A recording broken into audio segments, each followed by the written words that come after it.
Hello, I'm kicking off my series on the ideas behind my novels with book number 1, I Did a Bad Thing.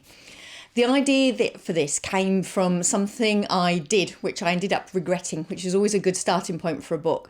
The only time in my life when I didn't vote, and it wasn't for the want of trying, the candidate that I would have voted for lost by 1 vote.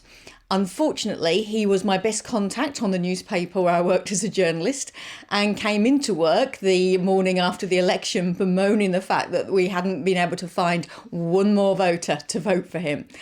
To my eternal shame, I never confessed to him, but the shame stayed with me and basically formed the idea for this book. I use what a lot of authors use, and I applied what if to that situation.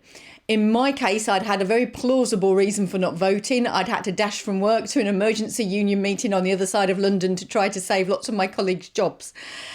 But I thought, wouldn't it be far more interesting if the character in the book, Sarah, was actually with a work colleague who she really shouldn't have been, doing something she really shouldn't have been on the night when she didn't vote for her best contact?